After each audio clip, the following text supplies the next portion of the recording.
पिछले 3 मंत्र पढ़ते हैं 9वें से प्रारंभ करते हुए। अंधं तमः प्रविशन्ति ये विद्यामुपासते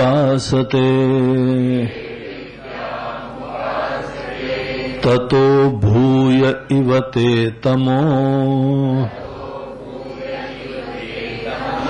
यौ विद्यायामृताः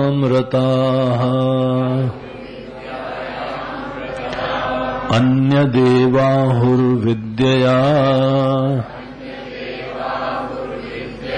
अन्यदाहुरविद्यया इति शुश्रुमधीराणाम्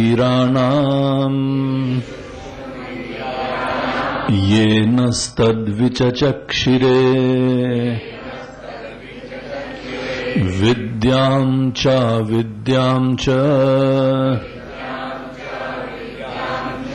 यस्तद्वेदो भयगुंसः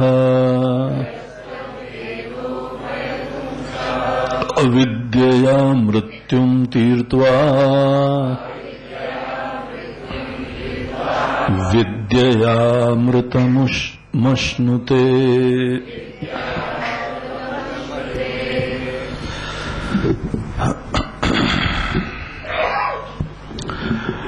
तो इस तरीके से यहां पर हम लोगों को कर्म के संदर्भ में कुछ और महत्वपूर्ण रहस्य का उद्घाटन करते हुए यहां श्रुति बताती है, ईशावास्य उपनिषद, ये यजुर्वेद का उपनिषद, ये हमको बता रहे हैं कि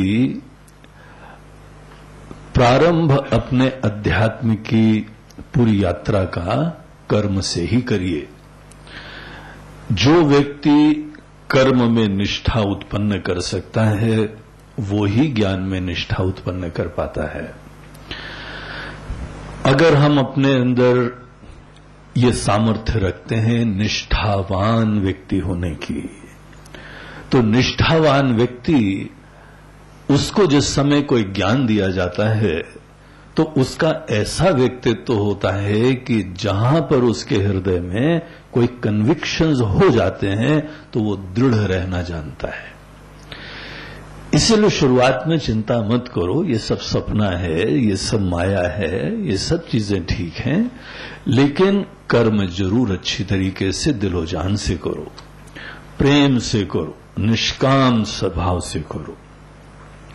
जो व्यक्ति कर्म के क्षेत्र में बहुत ही प्रेम से, निश्चिंतता से, देने की भावना से जो व्यक्ति कर्म करता है वो व्यक्ति ही आगे आशीर्वाद प्राप्त करने का पात्र बनेगा।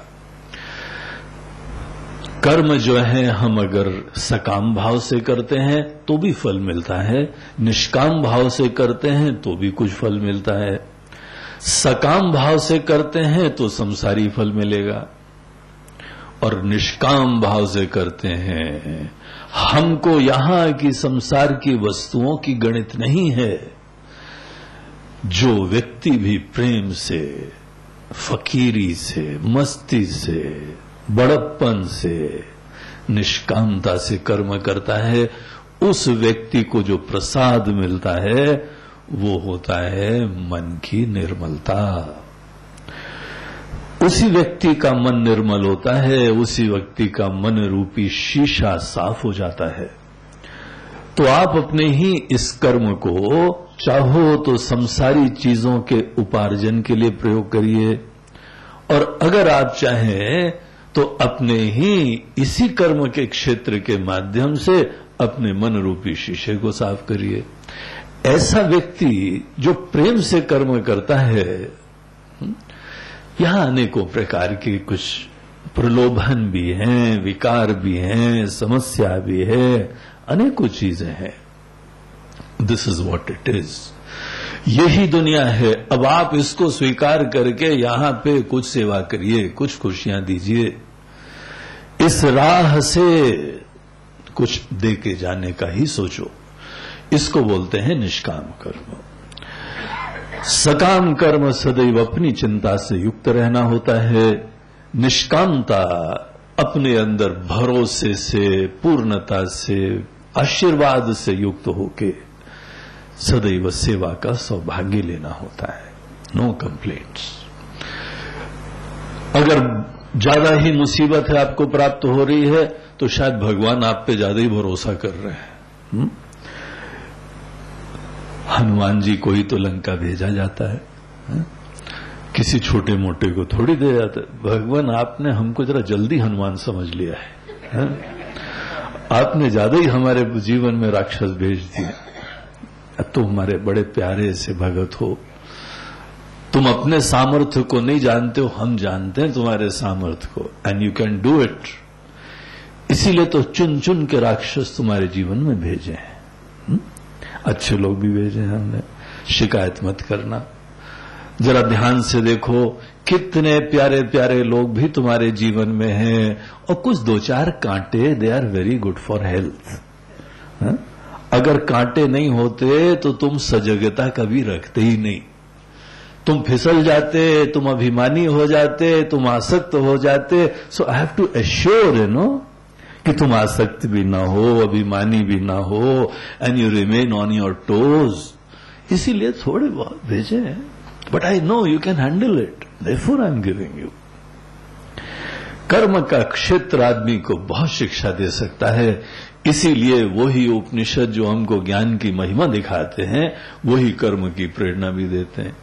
और अगर कोई आदमी इमेच्योरली कर्म के क्षेत्र को छोड़ने के लिए कभी भी प्रेरित होता है, उसको वह रियलाइज करवाते हैं, एनलाइटन करवाते हैं, बोलते हैं no my dear, this is not the right time, अभी तुम नहीं तैयार हो, अभी तुम आश्रम में आ जाओगे ना तो अभी तुम मेंटली रेडी नहीं हो, यहां आके पूछोगे स्वामी जी क्या करें।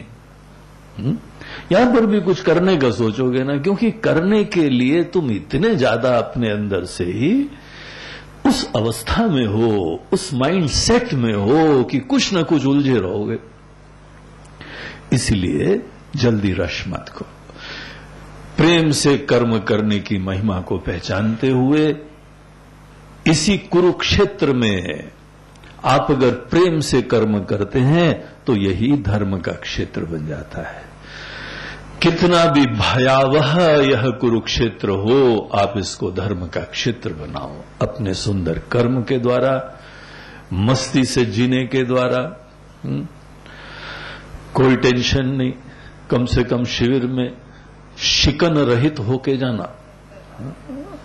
ऐसी पता नहीं राजशाही मिल गई है यहां पे आके, पता नहीं कौन से लड्डू पेड़े दिए तुमको। इवन यू, तुम भी निश्चिंत हो गए। इस प्रकार से जो है इसकी महिमा समझते हुए, क्योंकि अब जो है जो व्यक्ति लेने के लिए जीता है उसी को तो शिकवे शिकायतें होती।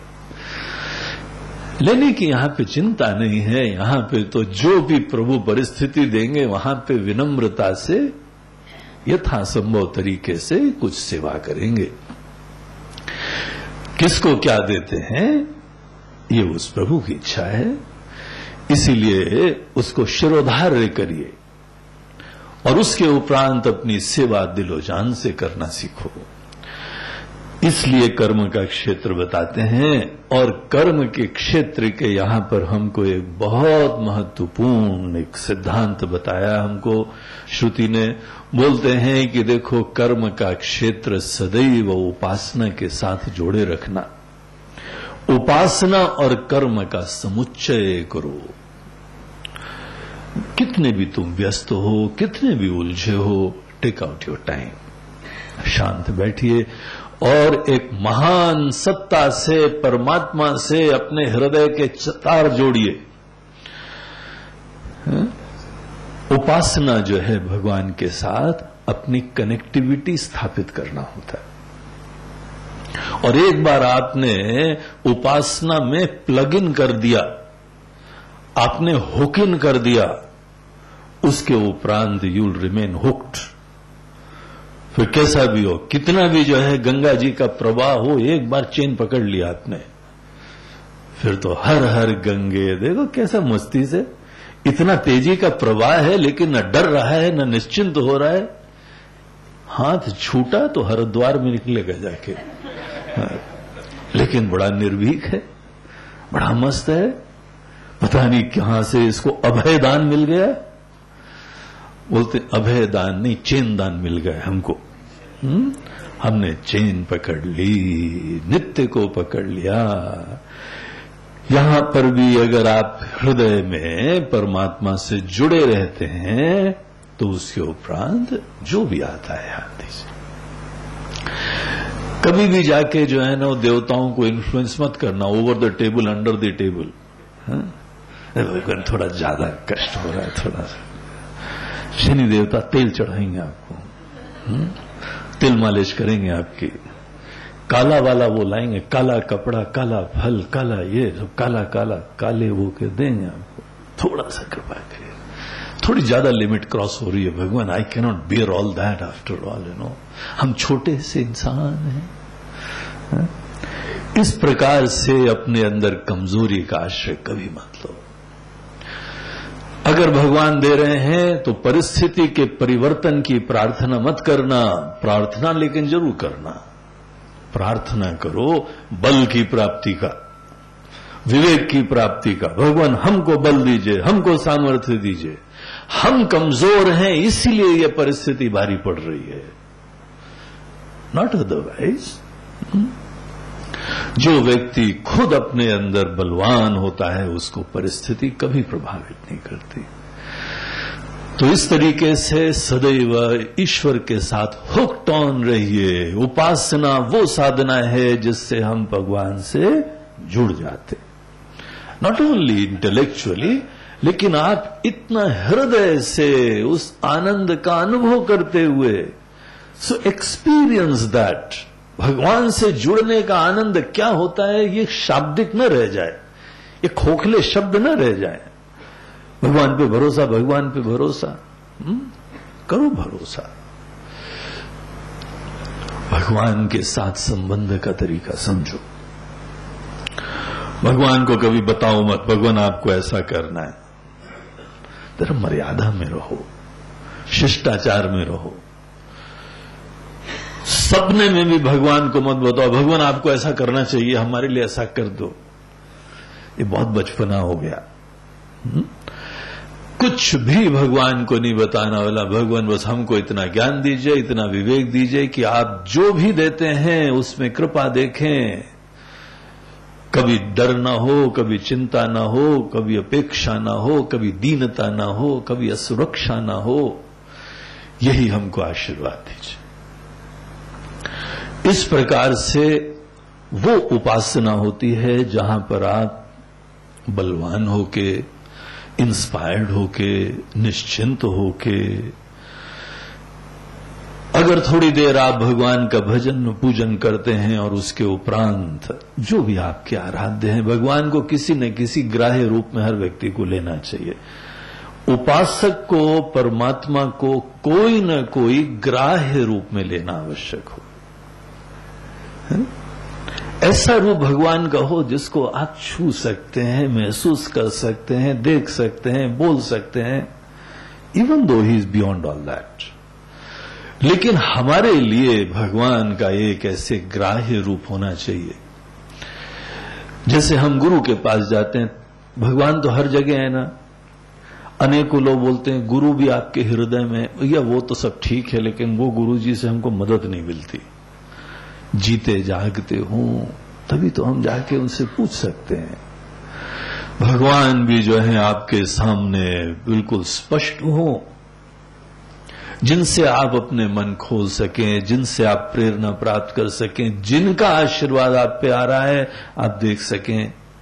तो ऐसा कोई भी एक रूप, वॉट एवर इंस्पायर्स यू, ऐसा एक रूप अपने हृदय में रखिए और सदैव उसी को परमात्मा का सिंबल समझिए।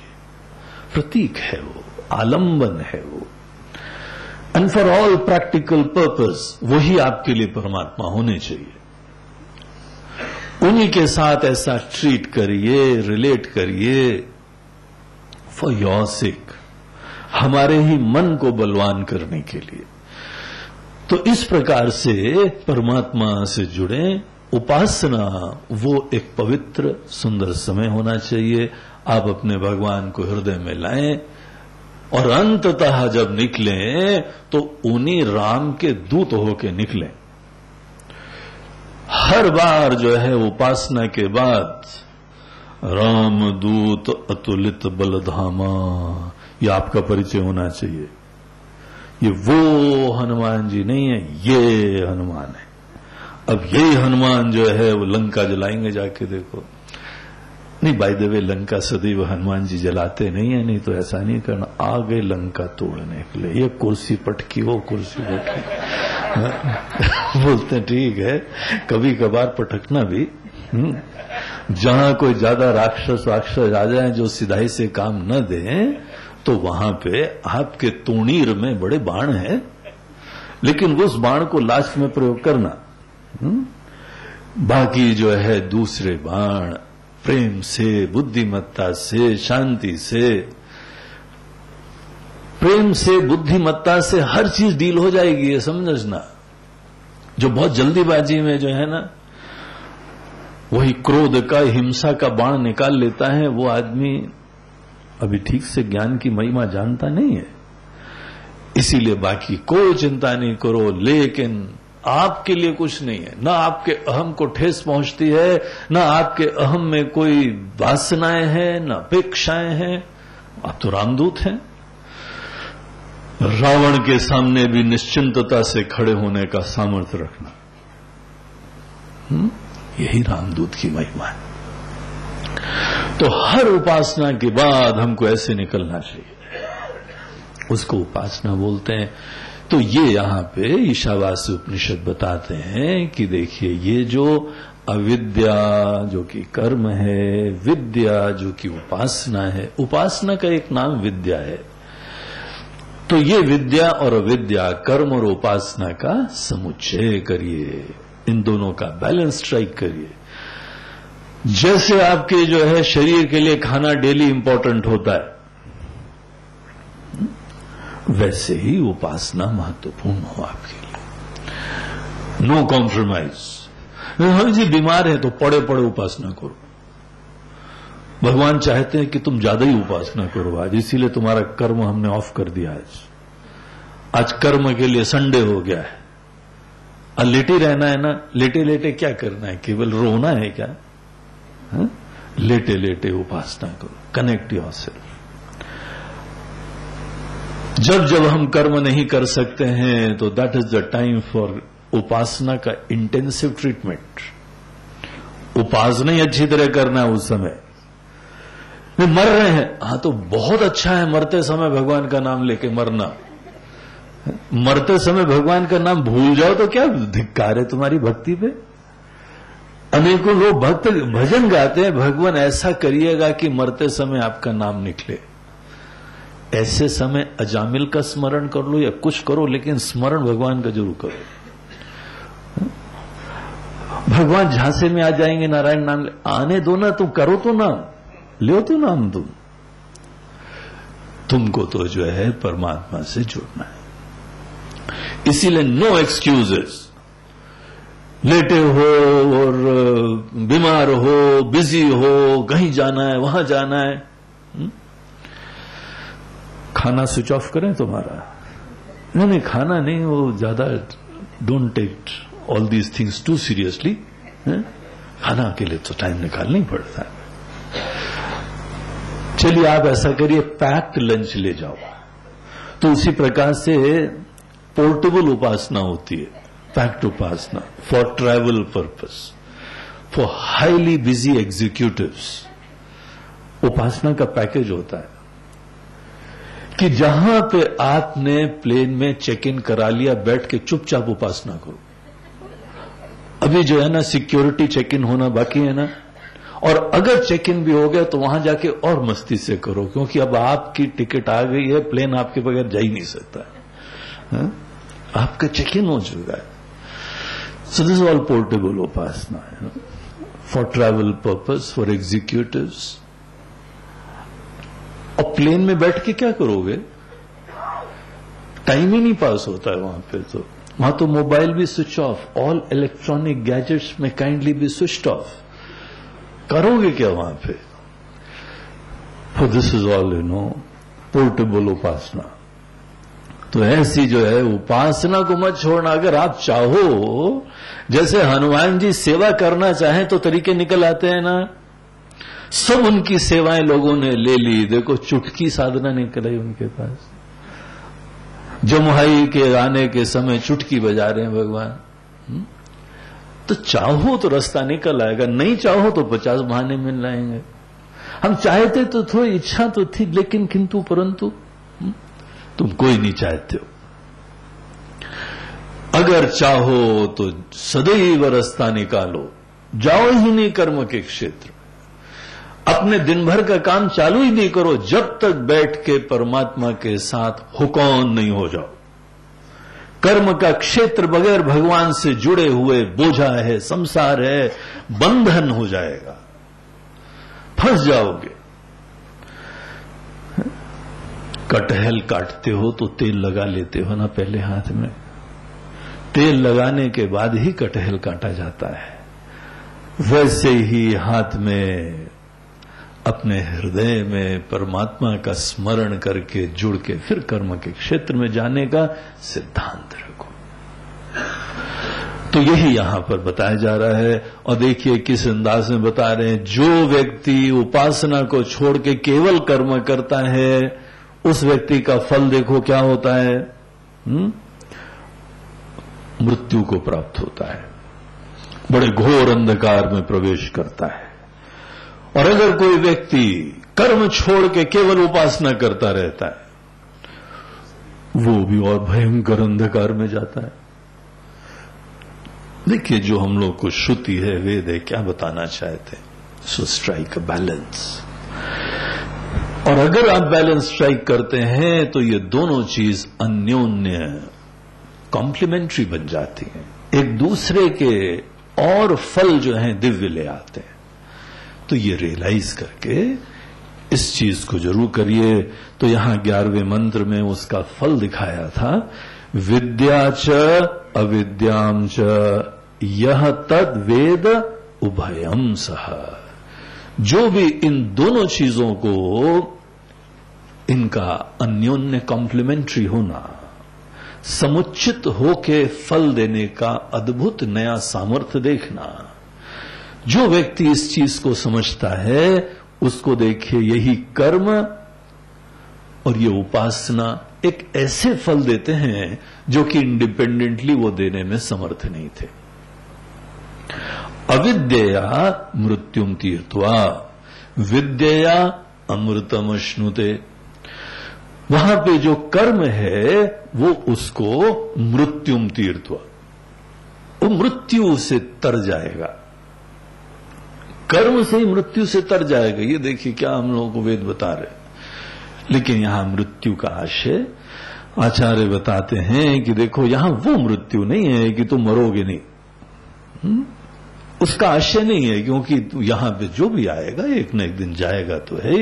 लेकिन वो जाना, वो मृत्यु से भयानक एक और दूसरी मृत्यु होती, और वो ज्यादा बड़ी मृत्यु शरीर छोड़ने से बहुत बड़ा विनाश एक और दूसरा होता है।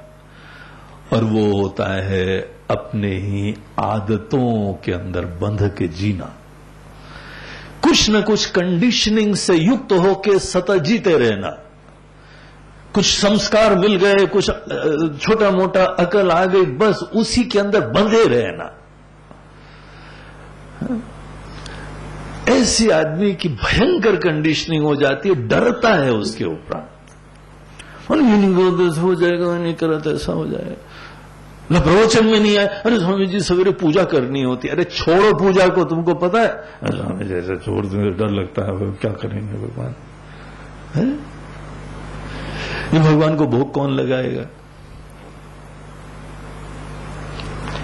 भगवान की अवमानना करते हैं ना समझ इंसान। ये समस्त चीजें भगवान के लिए नहीं, तुम अपने मन को बलवान करने के लिए करते हो, भगवान के लिए नहीं करते हो।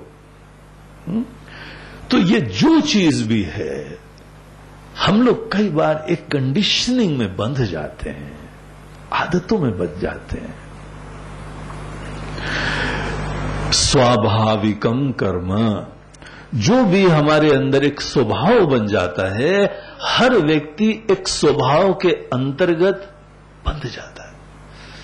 ऐसा बंध जाता है कि आप जो है ना बचपन में उससे मिले, जवानी में मिले, बुढ़ापे मिले, उसको आप पहचान लेते हैं। तुम नहीं बदलोगे, बोलते हम कैसे बदलेंगे, हम तो हम ही रहेंगे। तो देयर आर फ्यू ट्रेट्स, हर व्यक्ति की आदतें, राग द्वेष छू नहीं पाता है। यहां पे जो है आचार्य बोलते हैं कि जो व्यक्ति अगर परमात्मा से कनेक्ट होने के बाद होकर कर्म करता है, उसके अंदर हर क्षण नवीन होता है। नो कंडीशनिंग्स, कोई भी आदत वशात कर्म नहीं करना है। अब आपको एक नई सत्ता के साथ कनेक्टिविटी हो गई है और इसीलिए आपका हर कर्म एक नए अंदाज से होता है। जब डर के, जब चिंता से, जब बोझे से, जो इनसिक्योरिटी से, जब एम्बिशन से, जब पैशन से, जब इस प्रकार की वासनाओं से प्रेरित होकर जीते हैं, तो सदैव अपने ही अनेकों प्रकार के इच्छा, संस्कार, वासना में बंधे रहते हैं। कभी देखो हनुमान जी बन के जीना, निश्चिंत, निष्काम, निर्भीक, निरपेक्ष होके जीना। जो व्यक्ति निरपेक्ष, निश्चिंत, निष्काम, निस्वार्थ होके जीता है, वहां कर्म ही उसको अनेकों कंडीशनिंग से फ्री कर देता है। अविद्या मृत्युम तीर्थवा, ये मरण से मुक्त हो, ये जो मरे जा रहे हो ना, मर गए हो बल्कि। ऐसा व्यक्ति जो आदतों के ही शेल में बंद है, राग द्वेष के ही अंदर बंद पड़ा हुआ है, अपने राग द्वेष से निकल ही नहीं पाते। यह लाइक्स एंड डिसलाइक्स, हमको अच्छा लगता है, हमको नहीं अच्छा लगता है। भाई तुम फ्री हो, जो भी चाहो चाहो, जो न चाहो नहीं चाहो, लेकिन डू यू नो दैट आप एक शेल में बंधे पड़े हैं। तो जो व्यक्ति अगर परमात्मा से जोड़ता है ना, वो अपने ही राग द्वेष से मुक्त हो जाता है। और जिस समय आप इसी जीव को ही महत्व देके जिएंगे, तो आप राग द्वेष में और बंधते चले जाएंगे। आपकी लाइक्स एंड डिसलाइक्स, आपके हर्ष विषाद कभी नहीं खत्म होंगे।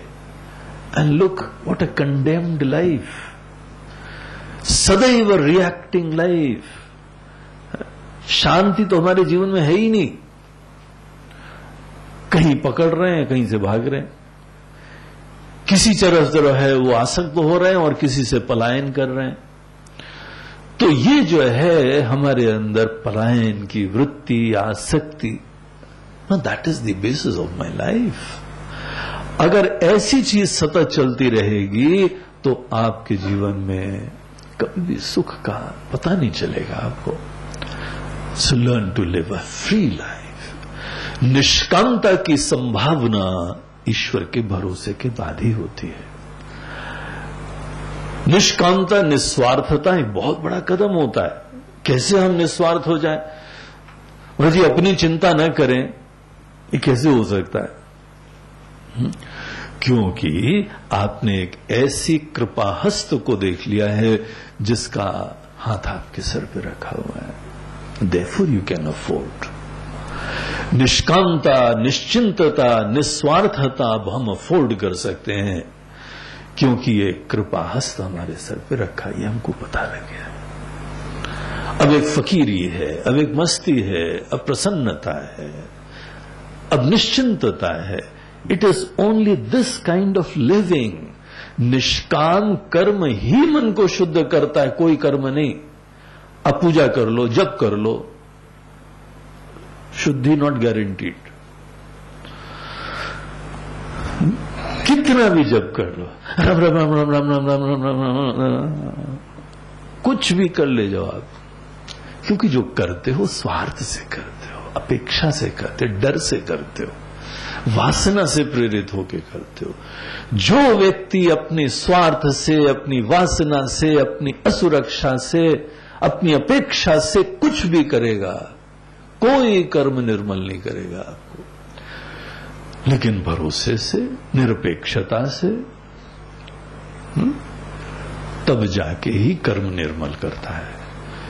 इसको बोलते हैं कि अविद्यया मृत्युम तीर्थवा विद्यया अमृतम अश्नुते। और ये उपासना से आप अमृतत्व को प्राप्त करेंगे। कौन सा अमृतत्व? बोलते नॉट दैट अल्टीमेट इमॉर्टैलिटी। यहां पे अमृतत्व से आशय वो नहीं है कि आप जन्म मरण के परे चले जाएंगे, आप अमर हो जाएंगे, अजर हो जाएंगे, अविनाशी हो जाएंगे। अभी नहीं हो जाएंगे। यहां पे अमृतत्व बोलते हैं देवत्व। तो जो देव होते हैं, जो बहुत ही महान होते हैं, इंस्पायरिंग होते हैं, भगवान के सेवक होते हैं, जो आपके आराध्य होते हैं, जो आपके जो है इंस्पिरेशन के सोर्स हैं, you will be moulded like that. जिसको भी आपने हृदय में स्थान दिया है ना, आप तद्रूप हो जाएंगे। अपने आराध्य की तद्रूपता यहां अमरत्व है। देवताओं के तरह से आप भी हो जाएंगे, देवता बन के जिएंगे। तो जो देवत्व को प्राप्त होने लगता है, आखिर जिसकी आराधना करेंगे, जिसको अपने हृदय में लाएंगे, उसी रंग में रंग जाएंगे। ऐसे लोगों की उपासना फलित हो जाती है। जो व्यक्ति दिन भर बड़े निष्कामता से रहा है, उस आदमी की उपासना बड़ी फलित हो जाती। लेकिन अगर आप अपने दिन भर के कार्यकलापों में बस अहम की संतुष्टि के लिए गए थे, अहम की ध्वजारोहण, हमारे ही मैं का ग्लोरिफिकेशन, हम हमारी इनसिक्योरिटी, हमारा नाम, हमारा यश, हमारी कीर्ति, हमारा ये, हमारा वो, बस इसी से ही हम ऑब्सेस्ड रहे हैं, then you can't meditate also. आप जिस समय बैठेंगे आपको केवल अपनी चिंताएं आएंगी, आपकी उपासना कभी फलित नहीं होगी। वो व्यक्ति जो कर्म के क्षेत्र में प्रेम से भगवान का निमित्त बन के जीता है, वो हर समय परमात्मा का स्मरण करता है।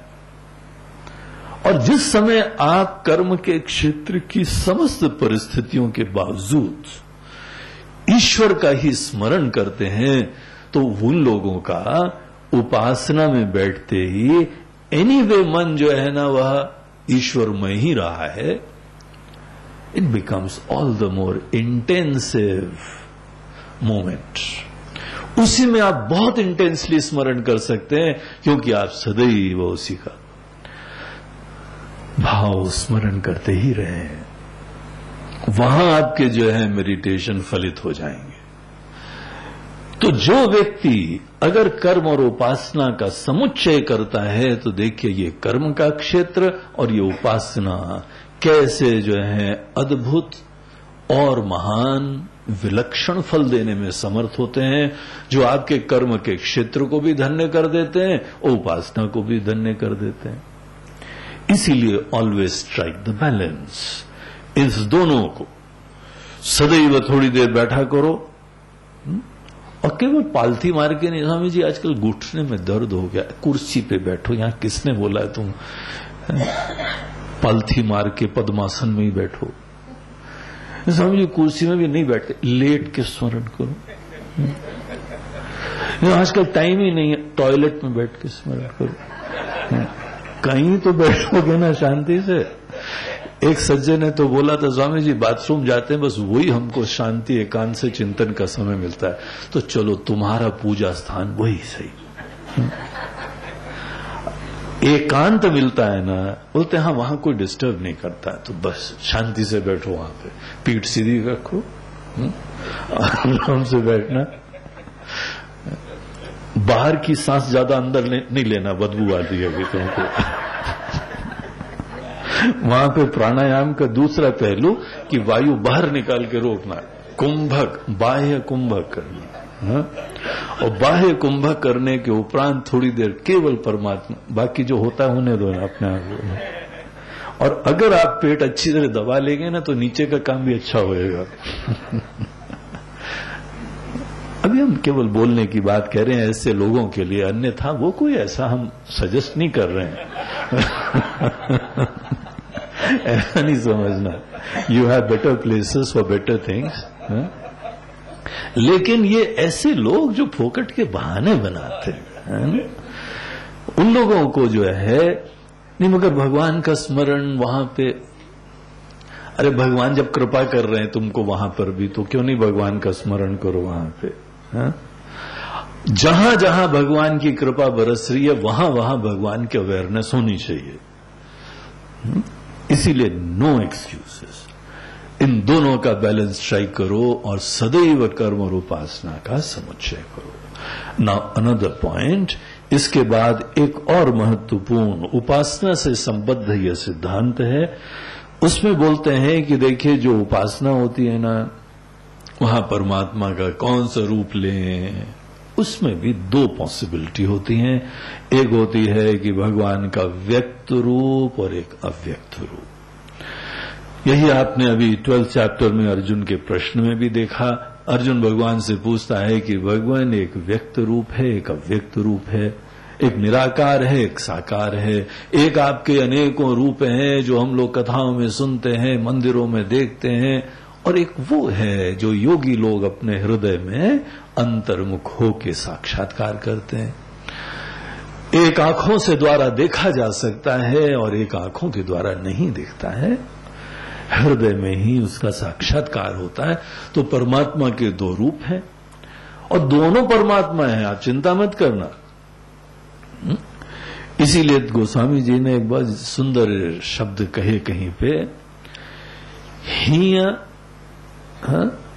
निर्गुण नैनन ही सगुण रसना राम सुनाम। अपने रसना अपने जवान में तो उनका नाम रखो, आंखों से जो देखो सदैव साकार रूप देखो, और हृदय में जो देखो वो निराकार देखो। तो हृदय में निराकार है, आंखों से जो देख रहे हैं वही साकार है, और जवान से जो ले रहे हैं वो उनका नाम है। बोलते हैं ऐसी समग्रता का परिचय दो। इसीलिए ये स्वामी जी मूर्ति पूजा अच्छी है कि नहीं अच्छी है, जिनके पास फोकट का समय है ना उनके लिए छोड़ो ये सब चीजें, रमने दो इसी प्रॉब्लम में, एटर्नल प्रॉब्लम। ये मूर्ति पूजा करें कि ना करें, आजकल हम इसी धर्म संकट में लगे। इसमें कौन सा धर्म संकट भाई। यहां पर इस संदर्भ में हमको आगे के देखिए मंत्र कुछ एनलाइटन करते हैं। 12th मंत्र ऑनवर्ड्स देखिए। अंधं तमः प्रविशन्ति ये संभूतिमुपासते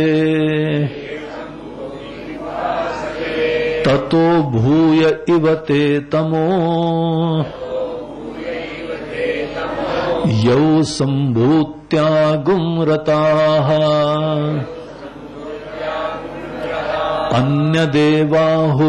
अन्यदेवाहुर्संभवात् अन्यदाहुरसंभवात् इति शुश्रुमधीराणाम् येनस्तद्विचचक्षिरे संभूतिं च विनाशं च यस्तद्वेदो भयगुं सः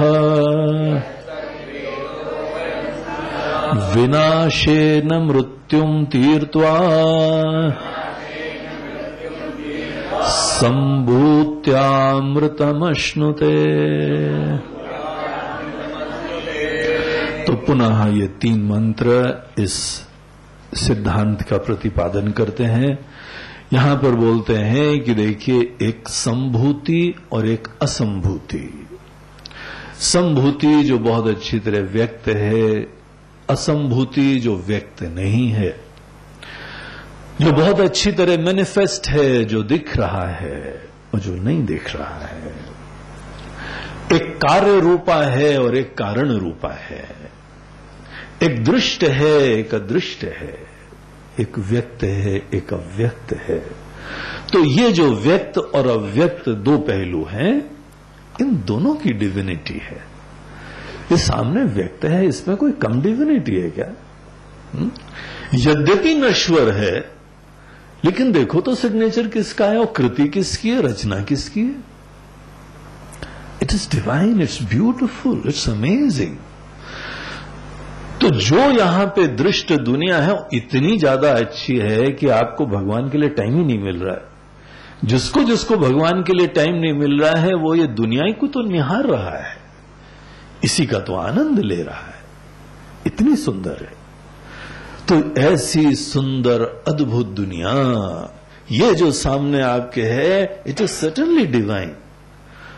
और परमात्मा ने अपनी माया से चोला धारण करके वो खुद ही प्रस्तुत हुए हैं सामने।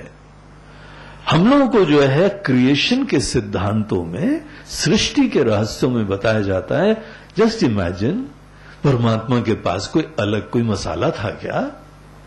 है? जब हम ये बोलते हैं सदैव सौम्येदम अग्रे आसीत, प्रारंभ में एक ही सत्ता थी, और फाइनली जो अनेक बन गया, जो भी प्रस्तुत हुआ है, do you require any other proof कि सभी डिवाइन है? उसी ने अपने आप से ये सब चीजें निकाल के बनाई हैं, वो ही सामने प्रस्तुत हैं, क्योंकि दूसरा मटेरियल ही नहीं, दूसरा वस्तु ही नहीं यहां पे। यहां जो कुछ सामने विद्यमान है ये नाम रूप का चोला धारण करके वही सामने प्रस्तुत है। इसीलिए हर चीज दिव्य है, सुंदर है। जो सामने व्यक्त होता है वो व्यक्त रूप एक परमात्मा का होता है। भगवान गीता में तो पूरे विश्व को ही अपना रूप बताते हैं, बोलते हैं देखो विश्व रूप का दर्शन करो, ये हम ही विश्व की तरीके से हैं। वेदों के अंदर ऐसे मंत्र आते हैं कि ये पूरी दुनिया देख रहे हो ना, ये सूरज और चंद्रमा ये भगवान की आंखें हैं, ये पृथ्वी उनके चरण है, इसीलिए हम सब लोग भगवान के चरणों में बैठे हैं। ये वायु का प्रवाह उनकी सांसें हैं। अब जाके बेंच में बैठना आंख बंद करके, अब पवन का अनुभव करो, हवा आ रही है, उस समय ये बात रियलाइज करो कि ही सो नियर, उनकी सांसों का अनुभव हो रहा है। जब किसी के ज्यादा ही निकट होते तभी तो उसकी सांसें आती हैं ना, महसूस होती हैं। आपको पवन का अनुभव हो रहा है, इतने निकट वो परमात्मा है, उनकी सांसों का अनुभव हो रहा है। तो यहां पे ये पूरी दुनिया परमात्मा रूप है,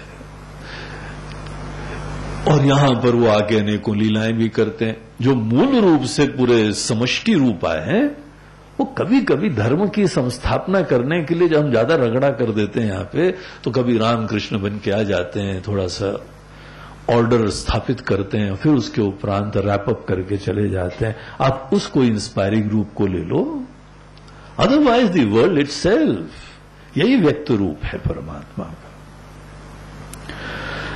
तो इस तरीके से परमात्मा का एक व्यक्त रूप की उपासना होती है और एक अव्यक्त होता है। यहां पर देखिए उपनिषद बोलते हैं कि हमको कौन सी उपासना करनी चाहिए।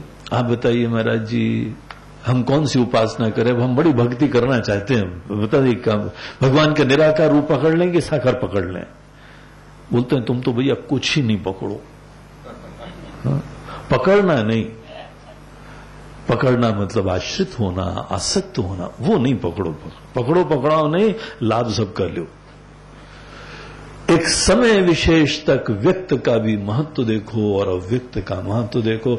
इनफैक्ट यहां पर हम लोगों को पुनः एक पैकेज देते हैं, बोलते हैं तुम्हारी परमात्मा के साथ जो भी उपासना होती है, इस उपासना में इन दोनों का समावेश होना चाहिए। जो व्यक्ति केवल व्यक्त की उपासना करता है, डाइवोर्सिंग द अव्यक्त, जो अदृष्ट है, जो अनमैनिफेस्ट है, उसको त्याग करके केवल दृष्ट को पकड़ता है। यहां पर बोलते हैं कि वो व्यक्ति मृत्यु को प्राप्त करता है, वो मृत्यु से छुड़वा नहीं पाता अपना। व्यक्ति की उपासना पर्याप्त आशीर्वाद नहीं दे पाएगी आपको। और अगर आप केवल अव्यक्त में रमते हैं, अव्यक्त में रमने के लिए आंख बंद करना पड़ता है, कर्म छोड़ने पड़ते हैं, एकांत में ढूंढना पड़ता है कोई जहां कोई विक्षेप ना हो, कोई डिस्टर्बेंस ना हो, तभी जाके आप अंतर्मुख होकर मुड़ेंगे ना। तो ये जो व्यक्ति अव्यक्त की उपासना करते हैं या जो व्यक्ति की करते हैं, इन दोनों उपासनाओं का लिमिटेशन हो जाएगा अगर आप इन दोनों का समुच्चय स्थापित नहीं करेंगे। उपासना का वास्तविक सिद्धांत परमात्मा को समग्रता से ग्रहण करने के द्वारा होती है। डोंट फ्रैगमेंट भगवान। अपने ही लाइक्स और डिसलाइक्स की वजह से परमात्मा को फ्रैगमेंट मत करो, उनको छोटा मत बनाओ, उनको खंडित मत करो। भगवान आप केवल व्यक्त हैं, भगवान आप केवल अव्यक्त हैं, आप व्यक्त हो ही नहीं सकते। अगर भगवान अव्यक्त हैं तो ये सब किसने बनाया भैया? ये कौन बन के स्थित है? ये भी वही परमात्मा है, इससे परे भी परमात्मा है। यही हम लोगों को पुरुष सूक्त आदि ऐसे मंत्रों में बताया जाता है। सहस्र शीर्षा पुरुषः सहस्राक्ष सहस्रपाद अत्यतिष्ठत् दशांगुलम। जो हमको दिख रहा है इससे 10 गुना आगे वो खड़े हुए हैं। इतनी महान सत्ता अभी अज्ञात है, अभी आपके लिए अनभिज्ञ है, अग्राह्य है। दैट इज ऑल्सो भगवान। अब भगवान की भक्ति कर रहे हो कि चोले की कर रहे हो?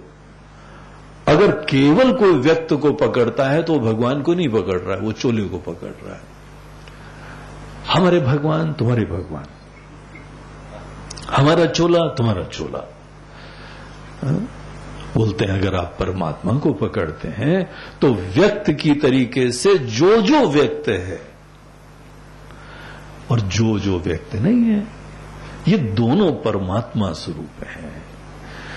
इसीलिए आप जो है व्यक्त और अव्यक्त उपासना का भी बैलेंस ट्राई करिए, समुच्चय करिए।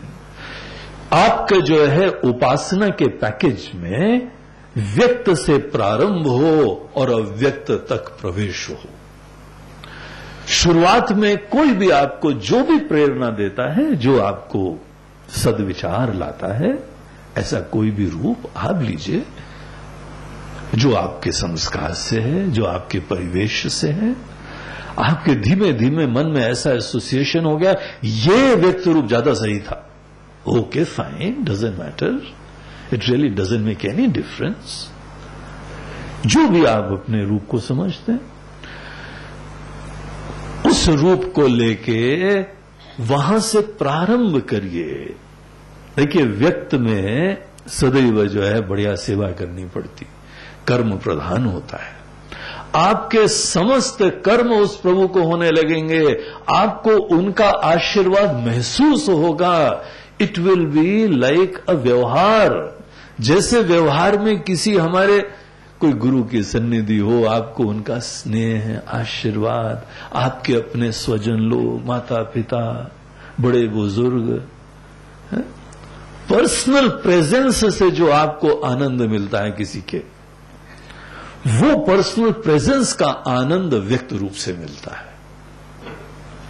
तो व्यक्त रूप से आप अनेकों प्रकार का आशीर्वाद लीजिए, स्नेह लीजिए, प्रेरणा प्राप्त करिए। और जब आप पर्याप्त रूप से थोड़े से धन्य प्रेरित हो जाते हैं, इसीलिए व्यवहार का बड़ा महत्व है। जो दृष्ट चीजें है ना, उसको आप इजीली इंटेंसली फील कर सकते हैं। अब हम आपके सामने इस समय जीते जागते बैठे हैं। जीते जागते गुरु का जो हमको आशीर्वाद मिलता है वो चले जाने के बाद थोड़ी मिलेगा, है ना? नहीं, गुरु जी हर जगह है, ट्राई कर लेना। कण कण में है वो, देख लेना कण कण तुमको आशीर्वाद देता है कि नहीं। जीते जागते की तो बात ही कुछ और है। जिस समय आपके सामने हाड़ मास में कोई बैठा हुआ है, वो आपके लेवल पे आके आपको आशीर्वाद दे सकता है। और जो अव्यक्त होता है वो बात नहीं होती है जो व्यक्त में आशीर्वाद देने की होती। इसीलिए व्यक्त का पूरा आशीर्वाद लो। जल्दीबाजी में सीधे हम स्वामी जी हम हायर साधना कर रहे हैं आजकल। क्या हायर साधना? व्यक्त को छोड़ के अव्यक्त में सीधे जा रहे हैं। अगर तुम व्यक्त को छोड़ के सीधे अव्यक्त में जाओगे, छोड़ के कभी तुमने व्यक्ति का आशीर्वाद नहीं लिया है, तो तुम्हारी मेडिटेशन एक ऐसी सिद्धि में परिणत होगी कि तुम बैठे बैठे सो पाओगे। आराम से बैठ के you will be able to switch off. और बाद में सोने का तुमको आनंद आया था? बोलते हाँ, नींद में भी आता ही है। मन जब जब लय हो जाता है तब तक आनंद आता ही है। You will never know the beauty of अव्यक्त उपासना। अव्यक्त उपासना ऐसे लोग नहीं कर सकते हैं जो प्रारंभ में व्यक्त के साथ कायदे से रिलेट करना नहीं जानते। कोई ना कोई तो दुनिया में, इतनी बड़ी दुनिया में व्यक्त हो जो तुमको प्रेरित करता हो, तुमको भगवान की याद दिलाए।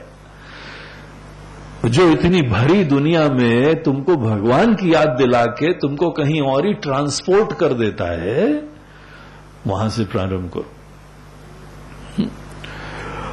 और फिर उसके उपरांत उनके सिद्धांत, उनके उपदेश, वो सब स्मरण करते हुए फिर इसके परे क्या सच्चाई होती है।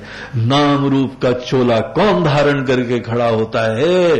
सर्वज्ञ सर्वशक्तिमान परमात्मा। अव्यक्त उपासना में बाय द वे ब्रह्म चिंतन नहीं होता है। अव्यक्त उपासना में सोपाधिक चिंतन होता है।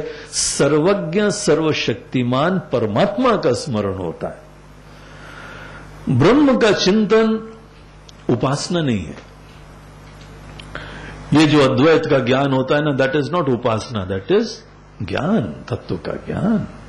तत्व का ज्ञान और उपासना अलग होती है।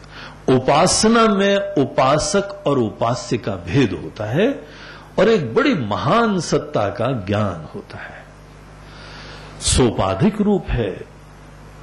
तो वो परमात्मा जो आशीर्वाद देते हैं, वो परमात्मा जो ज्ञान के धाम होते हैं, वो परमात्मा जो अनंत शक्ति से युक्त होते हैं, ऐसी उपाधि सामर्थ्य से युक्त। वृंदावन में राधे राधे चलता है ना, किसी से पूछा ये राधे राधे क्या है भाई? तुम कृष्ण जी को छोड़ के राधे राधे राधे राधे क्या है? तुम भगवान को छोड़ देते हो? नहीं, राधा जो है ना, दरअसल भगवान की अनुग्राहक शक्ति। किसी ने समझाया हमको, भगवान की अनुग्राहक शक्ति राधा है। तो हम जिस समय राधे राधे बोलते हैं, भगवान की उस कृपा की शक्ति का स्मरण करते हैं। भगवान आपकी कृपा शक्ति अद्भुत है, भगवान आपकी कृपा शक्ति अद्भुत है। ऐसे किसी ने हमको जस्टिफिकेशन दिया। अब पता नहीं सभी उसका स्मरण करते हैं कि नहीं करते हैं। ज्यादातर तो बोलते हैं भगवान आप तो ठीक हैं, आपकी माया ज्यादा महान है। बाकी सब माया के चक्कर में पड़ते रहते हैं। बोलते भगवान आपके पास आए हैं, थोड़ी माया वाया, थोड़ा और आशीर्वाद हो जाए। तो माया के चक्कर में पड़े रहते हैं ज्यादातर, तो इसीलिए राधा राधा बोलते हैं। लेकिन कुछ लोग जो हैं थोड़े बहुत विचारवान बोलते हैं कि नहीं, राधे राधे से मतलब भगवान की कृपा शक्ति। कृपा शक्ति और ये शक्ति, इस चक्कर में मत पड़ो, सीधे भगवान के पास पड़ो, सब शक्तियां मिलेंगी। काहे तुमको भगवान के पास जाके बोला भगवान कृपा कृपा। Thank you for your advice. तुम अगर नहीं बताते तो हम कृपा ही नहीं करते तुम्हारे ऊपर। So nice of you, nice to meet you. तुम हमारी जो है ना कंसल्टेशन कमेटी में, एडवाइजरी कमेटी में आ जाओ। कितने अच्छे भगत हो, हमको याद दिलाते रहते हो कि हमको कृपा करना है। शर्म करो। पानी में डूब मरना चाहिए तुमको, चुल्लू भर पानी। भगवान को तुम याद दिलाओ कि आपको कृपा करनी है और तो भी तुम उनको भगवान कहते हो। क्या घोर अभिमान है तुम्हारा, हाइट ऑफ स्टुपिडिटी। इसको कभी भक्ति मत समझो। भगवान के पास जाके कुछ बोला नहीं जाता है। भगवान ऐसा कर दीजिए, करोगे तो तुम मूर्ख भक्त हो बस, और तुमको वैसा ही ट्रीटमेंट मिलेगा। भगवान के पास कोई आपको चिंता करने की जरूरत नहीं। इसीलिए हम लोग भगवान के स्मरण की प्रधानता रखते हैं, न कि भगवान ये कृपा कर दीजिए, वो कृपा कर दीजिए। आपको जो करना है कृपा जब आपसे आएगा वो अच्छा ही होएगा। अगर भगवान आप कृपा करेंगे, अपने विवेक से करेंगे, अपने दिल से करेंगे, अपनी इच्छा से करेंगे, सभी कृपा होएगी। हमको तो ये अकल दीजिए भगवान कि आप जो करेंगे अच्छा ही करेंगे, इसीलिए हमको कुछ नहीं बोलना है। तो भगवान का एक तो व्यक्त रूप देखिए और एक अव्यक्त। अव्यक्त तो वो है जो समस्त अवतार लेने से पहले होता है। इसीलिए भगवान का जो अवतार का रूप है उसी को मत पकड़े रहना। That is just the starting point. अवतार जिस समय भगवान ने नहीं लिए थे उस समय भगवान नहीं थे क्या? जब कोई अवतार नहीं लिए थे तो तब भी तो भगवान थे ना। ये दुनिया नहीं बनाई थी तो भी तो भगवान थे ना। और दुनिया खत्म हो जाएगी तो भी तो भगवान है ना।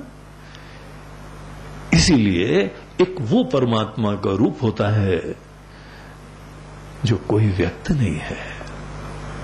ही is just an infinite, omniscient, omnipotent. एक ज्ञान के धाम है, एक ऐसे ज्ञान की अनंत सामर्थ्य, ज्ञान का, शक्ति का, करुणा का एक ऐसी एग्जिस्टेंस है वो जो यहां पे सर्वज्ञ सर्वशक्तिमान परमात्मा है। वहां तक आपकी उपासना आपको ले जाएगा। एन अवेयरनेस, उस चीज के हमारे मन में भान हो, वृत्ति हो। प्रारंभ करो व्यक्त से, लेकिन बाय द टाइम आपकी उपासना खत्म हो, अव्यक्त, कोई रूप नहीं है, तो समझिए क्या देखेंगे? देखने की बात नहीं है, एक निश्चय की बात है। आप कुछ भी रूप में देख सकते हैं। It is just a presence. निराकार का स्मरण, ईश्वर के अव्यक्त रूप का स्मरण प्रेजेंस रूप से होता है।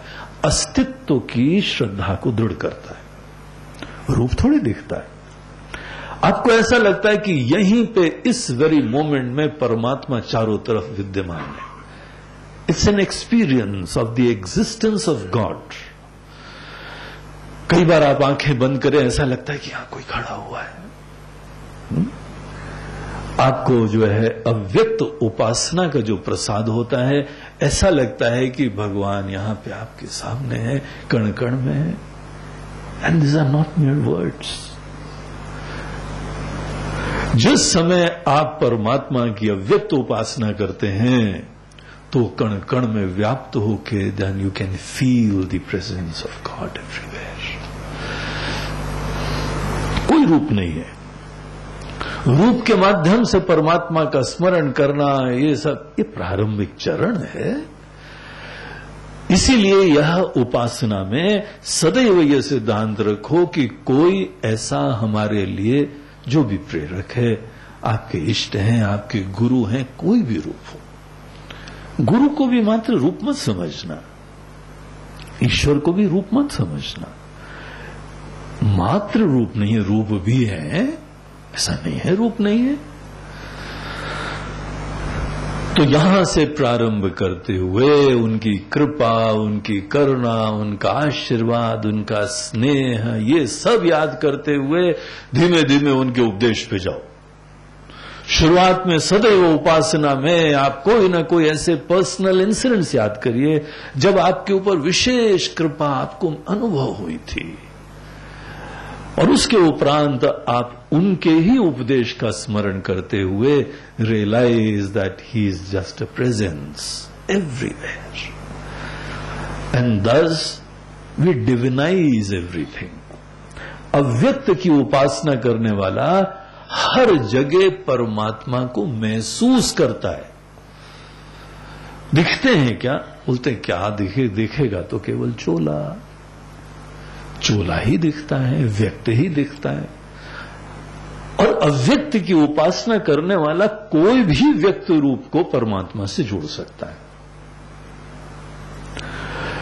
अच्छे हो या बुरे हो, देवता हो या असुर हो,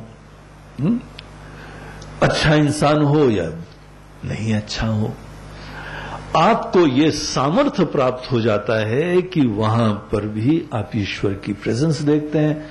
और कई बार भगवान कोई बड़ा विकराल रूप आके हमको जीवन में कुछ सिखाते हैं। विकराल रूप सदैव कुछ छुड़ाने के लिए लेते हैं। जब जब भगवान बड़ा विकराल रूप लेते हैं ना कोई चीज हमारी संसारी आसक्ति छुड़ाते हैं। कुछ ना कुछ होता है, वी डोंट नो। लेकिन ये तो सत्य है ना कि सभी चीज परमात्मामय होती है।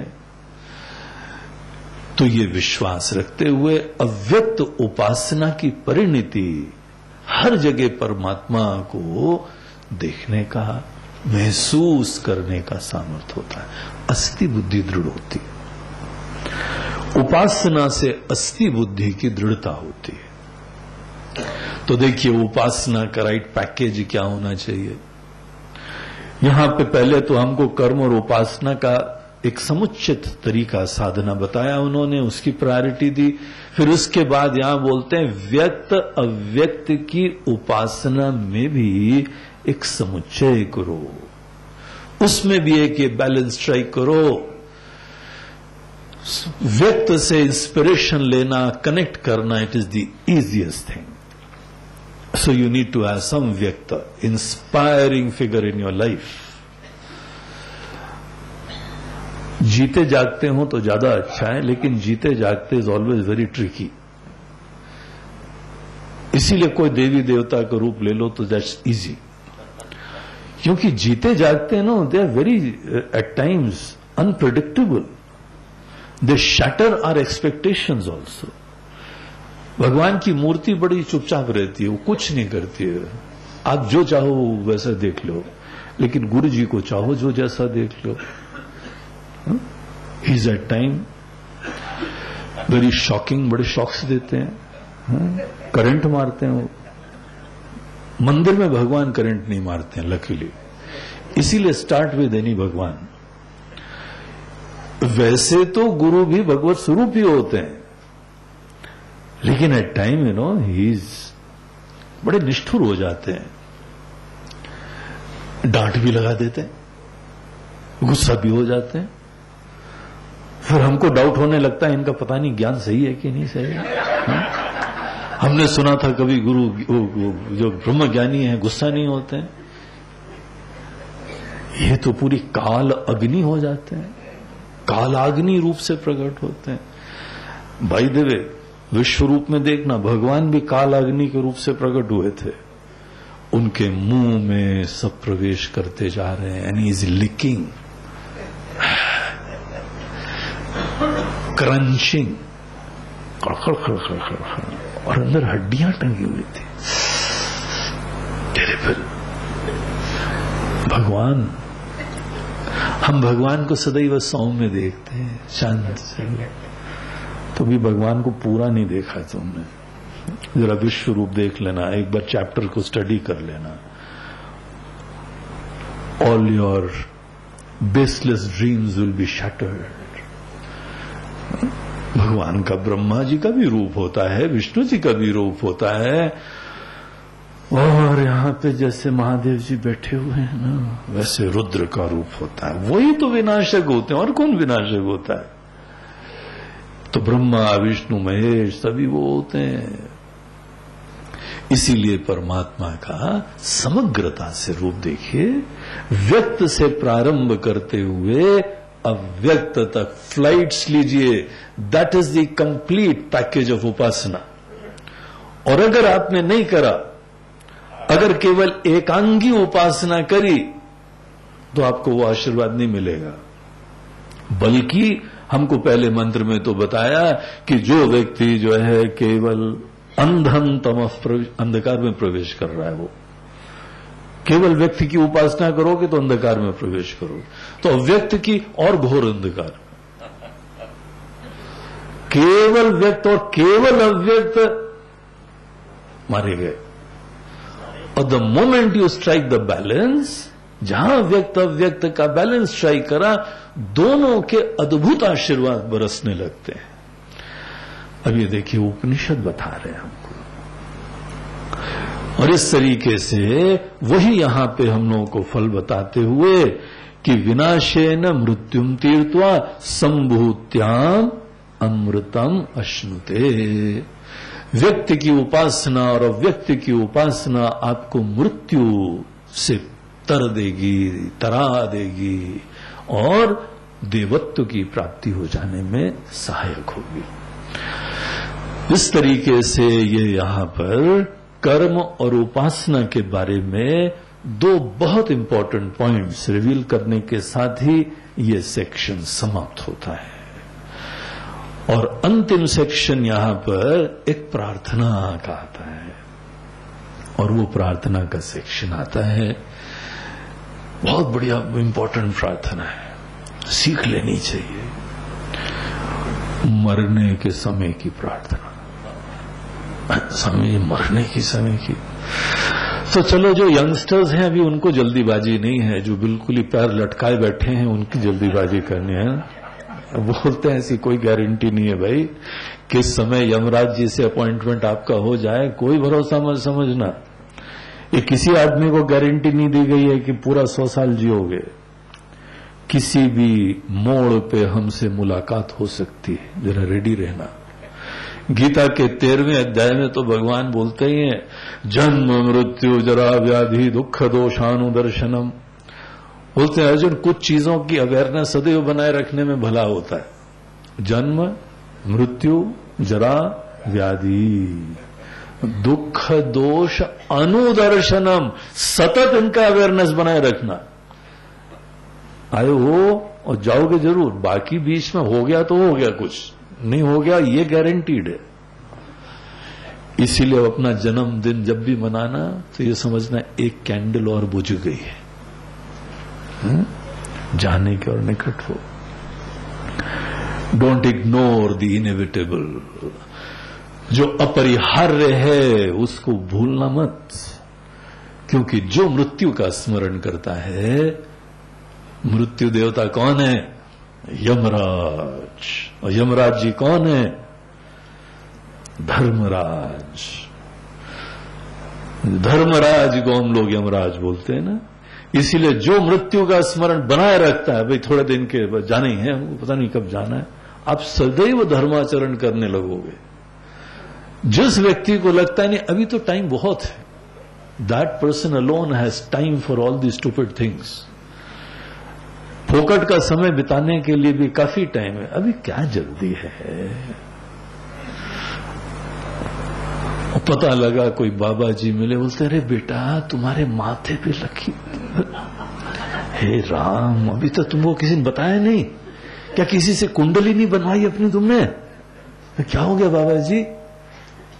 3 दिन, केवल 3 दिन बचे तुम्हारे पास। अगर तुमको डाउट हो तो किसी के पास भी जो लकीर ज्ञानी है, तो लकीर ज्ञानी के पास किसी के पास चले जाओ, तुमको बता देगा ओनली 3 डेज। शायद 2.5 दिन है, लेकिन तो भी हम 3 दिन बता देते हैं, उससे ज्यादा बस टाइम ही नहीं। अरे भी हमारी उम्र क्या है? वो भगवान, उनसे पूछो भैया जिन्होंने तुमको बनाया था, जो लेने आ रहे हैं उनसे पूछो, हम तो तुमको बता देते हैं, बस 3 दिन की कहानी है। अरे जी 3 दिन, वो तो भी बच्चे लोग बाहर हैं, अरे बुला लो, जल्दी से बुलाओ, अभी तो विल भी नहीं लिखे, जल्दी से लिख डालो। विल भी लिख डालो जल्दी, वो फलाना दिमाग का बोलते हैं don't worry about that, accept the fact कि तुमको जाना है 3 दिन बाद। स्वामी जी आप पहले मिल गए होते तो हमको 1 हफ्ता मिल गया होता परीक्षित की तरीके से, कम से कम कहां थे अभी तक आप, हमको 3 दिन पहले ही आप मिले आके। मृत्यु हमको यहां से जाना है, ये बात हर व्यक्ति को जीवन में तैयारी रखनी चाहिए। व्हाट अ स्ट्रेंज थिंग, हम लोग को जाना है and we are never ready for that. और जो व्यक्ति मृत्यु के लिए तैयार हो जाता है वो ही जीना प्रारंभ करता है। जन्म और मरण जीवन के 2 कॉइन्स के पहलू होते हैं, they are 2 sides of the same coin. वही जन्मता है जो मरने के लिए उसकी ज्ञान रखता है, मृत्यु की समझ रखता है, और वही कायदे से मरता है जो कायदे से जी पाता है। बड़े विरले हैं जो कायदे से मरते हैं। अरे अम्मा, अरे ददुआ कहाँ हो, अरे बिटिया, अरे बेटुआ, अरे कक्कू किधर है तुम? मरना भी स्टाइल से नहीं जानते तुम, न जी पाए न मर पाए। अगर जीना है तो मृत्यु का स्मरण करो, अगर मरना है तो जीवन जीने की कला रखो। इस चीज को ध्यान में रख के हमको यहां पे ईशावास्य उपनिषद बोलते हैं, forget about other details now, सीधे लेट अस टॉक अबाउट मृत्यु प्रार्थना। मृत्यु के समय की प्रार्थना अब हम आपको बताते हैं, जिसके बाद हमको गारंटी है कि आप जी पाओगे कम से कम। I am not bothered about मृत्यु देयर आफ्टर, क्योंकि वो तो मरोगे तो स्टाइल से मरोगे ही मरोगे। ऐसी प्रार्थना से जो मरेगा तो वही तरीके से मरता है। And the after effects and the by products of this प्रार्थना इज, उसके बाद जीवन जीना प्रारंभ करोगे। जब एक बार कायदे से मर लो, मरने की बात समझ लो, तो पल पल नहीं मरना पड़ता है। यहां तो हर क्षण मर मर के जीते हैं, क्योंकि मृत्यु का भी स्मरण ही नहीं करा, कायदे से मरने का भी आर्ट ही नहीं सीखी। और ये जीवन का यथार्थ है, हम आंख बंद करके कब तक जिएंगे? ये फैक्ट है ना लाइफ का। इसीलिए इस फैक्ट को now let us face the fact, और ऐसे फैक्ट को समझने के लिए भरा पेट होना बहुत आवश्यक है।